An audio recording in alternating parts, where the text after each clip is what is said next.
What's going on, all you gamers? Today we're going to be delving into No Man's Sky and reviewing it as a fresh player who's never touched the game before. If that sounds like it interests you, then stay tuned.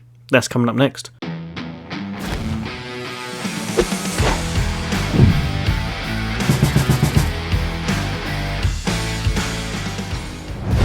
Welcome back, all you gamers.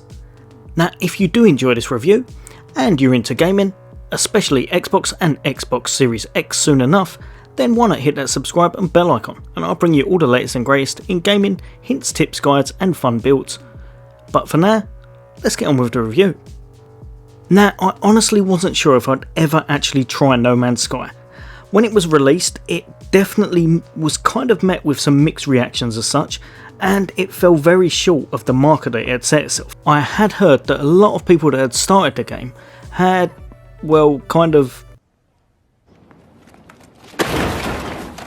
Now, however, over 4 years later, and I must admit, it seems like the team behind it have definitely been hard at work, as it has had an abundance of updates and fixes, and seems in a much better place than it originally was. Now, when you first start the game, you are met with 4 options: normal game, survival, permadeath, or creative. They are all pretty much exactly as they sound, but I would definitely suggest normal as a fresh player, as the game, even on its lowest setting as such, it kind of does a good job of guiding you at the start.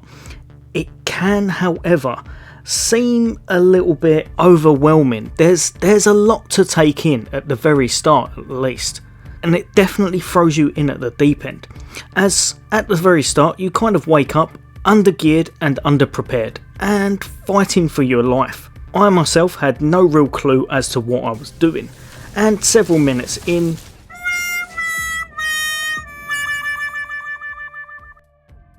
so as you can see, it kind of didn't work out too well. But after that had happened, as all legends do, I respawned and put my thinking cap on, and kind of went about scavenging, doing what I should really have done the first time, picking up all the resources, looking for the things that I needed, just kind of grabbing everything as I went. One thing to remember at the start: red and yellow plants seem to be your friends, so try to grab them as much as you can. Now, after a short time, you do feel more confident, as you've kind of got a few bits about yourself that help you through the mission. So not long into it, you should have a scanner, a mining laser, and I believe it's an analysis visor. You'll feel a lot safer with them, and soon you'll be prompted to try to find your ship. And from there, that's when the real fun kind of starts. Now, one thing to note is that this game can be played as multiplayer or single player, but you're not locked in, so don't worry if you've chosen one or the other. It doesn't restrict you in any way. That save file can kind of be adapted, and you can switch between them at any time as such, which is great news because the game is cross-platform, so you can play with anyone you know on PC, Xbox and PlayStation. However, just to make it clear, it is not essential. As far as I can tell, this is kind of intended as a single player experience, but obviously the multiplayer does just kind of overall emphasise things, so you will see people in your game whenever you're playing, at certain stages of the game as such, i.e. when you see them in hubs and spaceports. Another thing to note is that it can be played as a third person game or as a first person, so that's really good for people who only like it in one type of perspective. Now, graphics wise, I wouldn't say it's the top end of the spectrum, but what it does do, it does really well.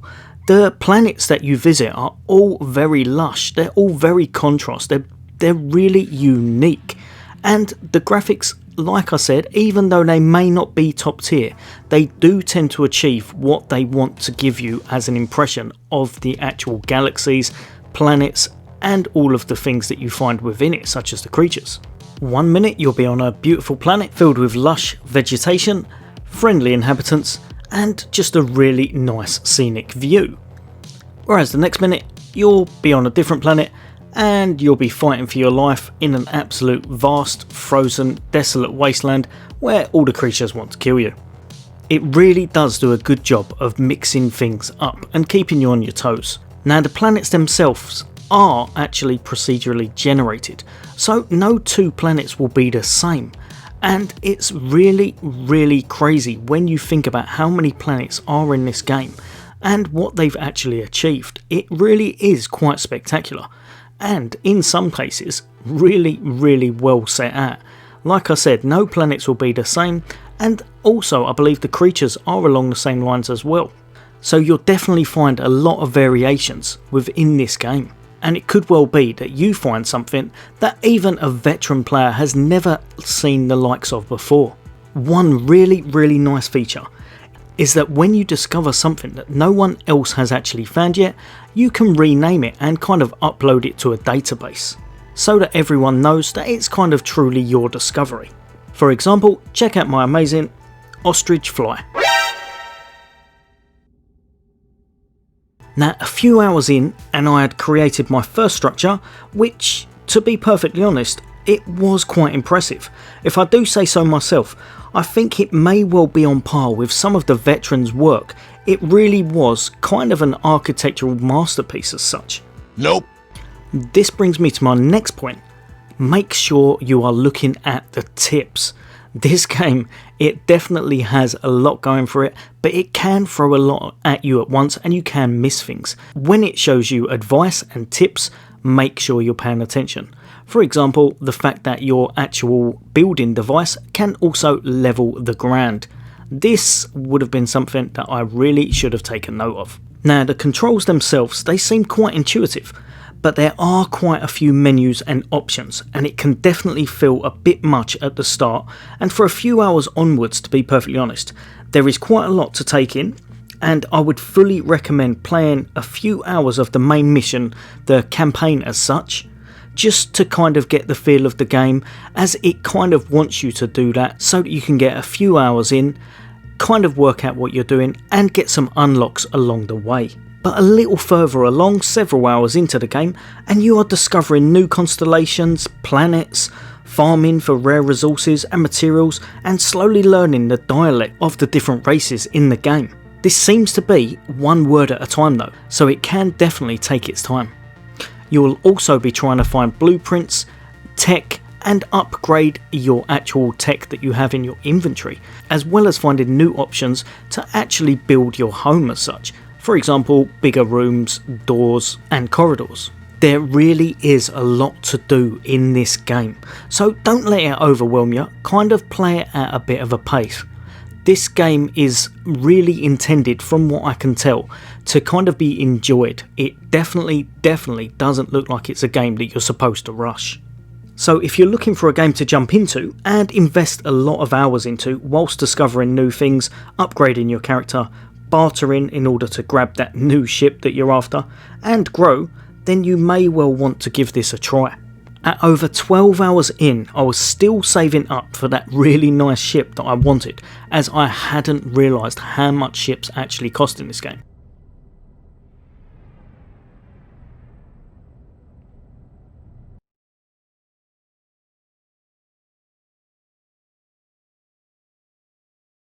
And some of the top tier ones are kind of, you're going to be spending a bit of a time trying to get them, but they do look like they'll be worth it.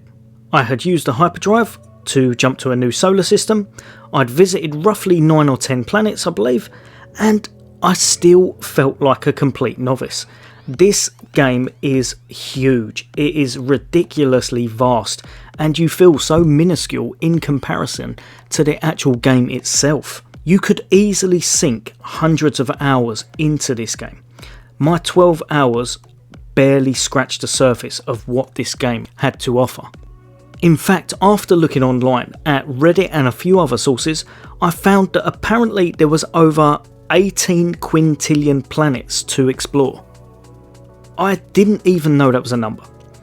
I'm not going to lie, that it sounds completely made up, as it's just so big, but that's just to put things into perspective. Let's face it, good luck exploring all of that in one lifetime. So like I said, this is definitely a marathon and not a sprint. Now, every once in a while you will find a planet in this game that is kind of so luxurious and beautiful that you will want to just sit back, relax, and kind of just enjoy the view.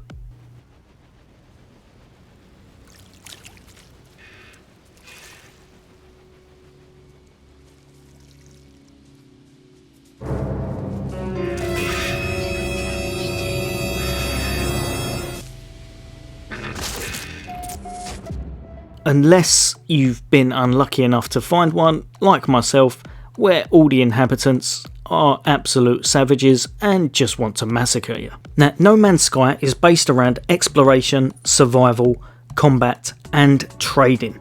And like I said, this game has such a vastness to it that you can often find yourself kind of chucking in 2 or 3 hours and not really feeling like you've achieved anything.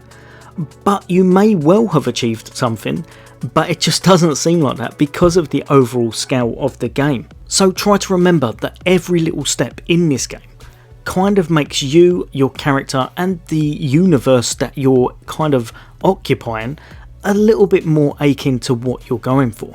No Man's Sky is definitely a great game for those players who love to explore and kind of just spend a bit of time venturing around, travelling to different locations and finding a lot of discoveries. If you don't mind going from A to B, then this will definitely be a great game for you. One thing that you must note, there is a lot of trying to, how can I put it, assemble stuff in order to make things work. So for example, you will need fuel for your ship, you will need to make sure you have oxygen, you will need to make sure that your suit is survivable enough, and all of these kind of take certain resources. So there is a lot of micromanagement in this game, and a lot of menus and sub-menus. I must admit, I really like the storyline, but I found myself kind of deviating from it, and I enjoyed kind of just venturing out on my own and doing my own thing a little bit more than I did the plotline of what I was supposed to be doing. But with this game, you can kind of do what you want. So if you wanted to go and build on a planet for a week, you quite easily could, and you wouldn't need to worry about the storyline. If you wanted to smash out the storyline, you could do that instead. The universe is your oyster in this, and you can do what you want. Now, as with all games, No Man's Sky is definitely not perfect, but it definitely seems to me like it has come leaps and bounds from where it started off. It really has. It was quite mediocre at the start, but now, after an abundance of updates and fixes from their development team, it seems like they've really put a really nice game together that really seems to function well. So with No Man's Sky, I would honestly say that if you are after a thrill ride, fast paced game, this is probably not the one you're after. If, however, you're after a game where you can kind of do everything at your own pace and leisure, and you want to sink a good few hundred hours into shaping the kind of universe around you and crafting your own tech, finding your own ships and making your character better little by little, and exploring strange new worlds, then you could do a lot worse than loading up No Man's Sky. As always, guys and girls, I hope that's helped you a little bit, and like I said at the start, if you're not subscribed to the Sofa Squad, and you want to be for all things Xbox and soon Xbox Series X, then why not hit that subscribe and bell icon. As always, take care, I'll see you on the next day.